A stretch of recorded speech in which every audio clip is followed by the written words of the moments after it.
Okay, so our discussion on imperialism begins with Africa, probably the one continent that it will be the most, well, along with India, the two most dramatically impacted by the rise of the West.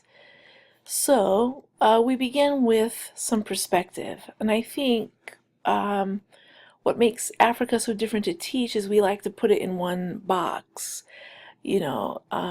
but the continent is extremely diverse. So if you remember one thing, let's remember of the diversity. So there's hundreds of ethnic and linguistic groups, 1,000 different languages, large empires that united smaller groups. There's a mix of religions.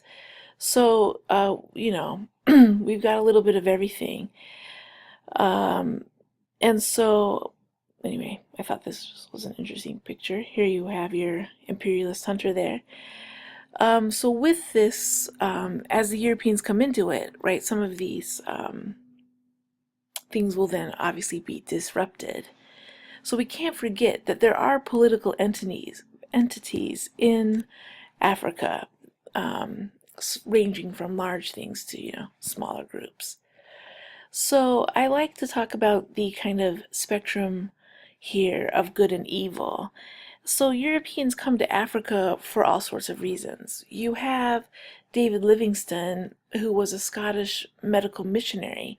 So he felt like he was there to spread Christianity, but he traveled on his own with Africans, and he narrated or he wrote down his experiences, and these were his journals, and his books were massive hits in Europe. And so that started to, I'm sure he didn't intend to, but it kind of excited the curiosity of other Europeans. So I think, you had Europeans who were there for sincere reasons, who loved what they were seeing, who, now in this case, he was sharing Christianity, but if people weren't interested, that was okay. So on the other end of the spectrum is evil, and that is King Leopold of Belgium. And I'm okay with calling him evil, because there's some evidence. So he essentially takes over Belgium, a huge chunk of Central Africa, almost as his own personal estate. And he's most notably called Africa a cake. He called it the magnificent African cake, just ready to be devoured and split up. And so under his mining operations and plantation were near slave-like conditions. And here are young people that lost arms. If they didn't meet their quota, people would cut off their hands, and I'll just leave it at that. But just know that that's one example of the brutality of the conditions. It was so bad that even other Europeans were like, whoa, Leopold, you've crossed the line. And eventually the Belgian government will kind of take it away from him. But still, not like things got better for people. So as rivalries in Europe started to heat up over territory in Africa, they were almost ready to come to war, right? Almost went to war over territory. And so 14 nations met in Berlin to lay down the rules for the division of Africa. And so here's a famous cartoon of Leopold, right, and the cake of Africa. So they met for over a year in Berlin. But as you can imagine, do you see anybody from Africa there? Right. So little to no thought given to how ethnic or linguistic groups were distributed within Africa.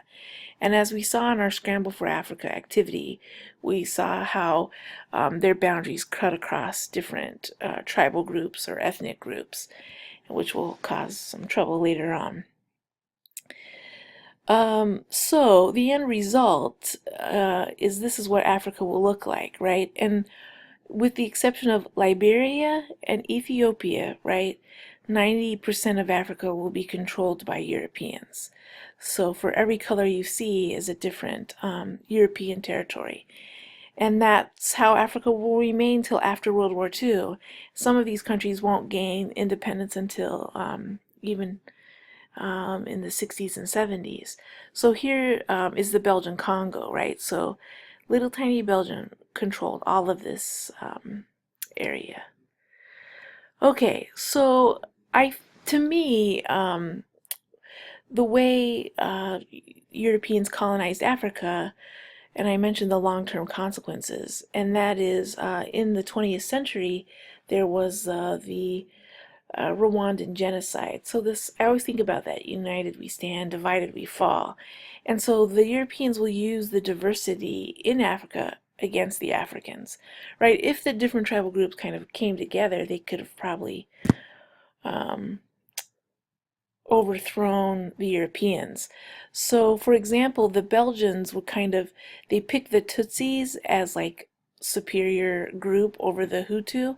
And so when these countries became independent, when Rwanda became independent in the 1960s, there was this tension between these two groups.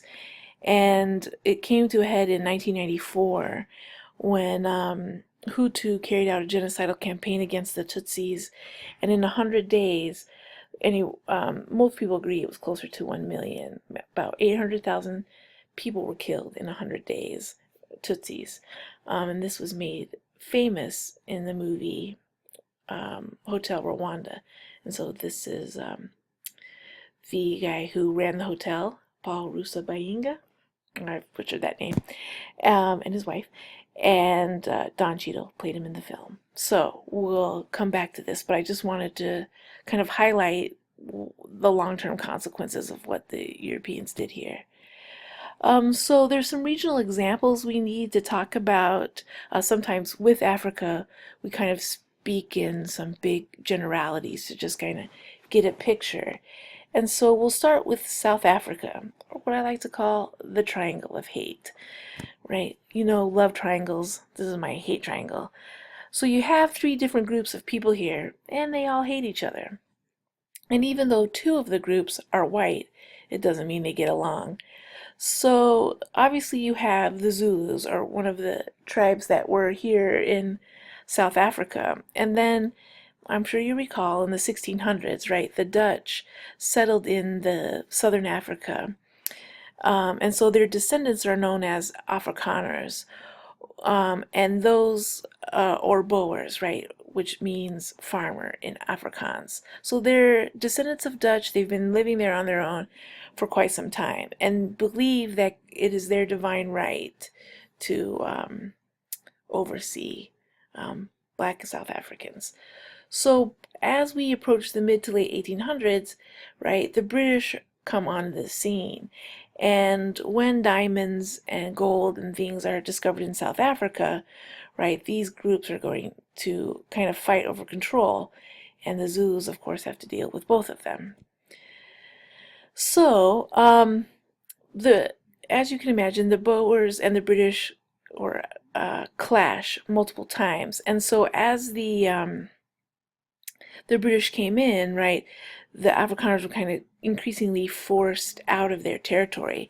And so by 1830, they participate in something called the Great Trek, where the Afrikaners kind of leave the British territories and try to establish their own areas.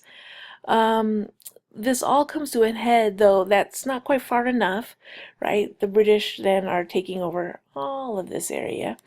And so they fight a war in just right here on the beginnings of the 20th century. And ultimately, the British will win. But the animosity between the Afrikaners and the British will last until today.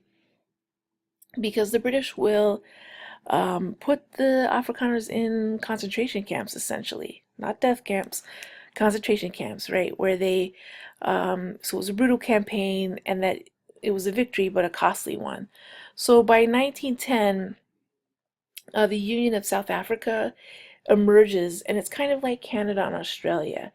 There is some self-rule, but it's ultimately controlled by Great Britain, or part of the British Empire. So again, they're clashing over these resources and, of course, the farmable land. And the understatement of all time, but the hatred and ugliness last even into my lifetime. And so one of the great British imperialists here is Cecil Rhodes, and this is a famous cartoon to remind you of the Greek Colossus of Rhodes, right? Supposedly one of the ancient wonders of the world was this massive statue that stood over the city of Rhodes or the harbor of Rhodes. And so you can see where the feet are planted, the territory that the British controlled. And just to show you, imperialism, I don't think, is really beneficial to the European country, but it was certainly beneficial to individuals who become very wealthy. And so this one man, Cecil Rhodes, dominates British policy in South Africa. In fact, De Beers Diamonds, you might hear the commercials, but that's the diamond company that was founded by Cecil Rhodes. So, as you can imagine, and we talked about this when we first talked about imperialism, is that there was a lot of resistance. And these are some of the more famous um, movements of resistance. Toure in Western Africa for decades led a resistance against the French. He would use other European countries' rivalries against each other and obtain weapons for his people. Our most successful, of course, here is Menelik of Ethiopia, who was able to defeat the Italians, and here he is as an older man. And there's also something known as the Maji Maji War, and these are captured Maji Maji warriors that they led a rebellion against the Germans. But I think about we see this not only we see with Native Americans in the United States, the Maji Maji, the Boxer Rebellion in China, that people kind of turn to their religious foundations. And so the Maji Maji thought through their shamanism, they could then be impervious to bullets, and that the bullets will kind of like hit them like raindrops and just kind of fall off their body. But I think it just speaks to maybe a little bit of the desperation of how can they defeat this force. So, oops, we'll just end here with this map of resistance, because I think sometimes we act like, oh, the Europeans just show up and boom, it's over. But you can see these campaigns lasted a long time. And so here's the Maji Maji Rebellion, here's Ethiopia, and then Toure's rebellion here. And so you can see, right, that they would come and go, especially after the decisions of the Berlin Conference, right, the fighting for some sort of independence all the way into the 20th century.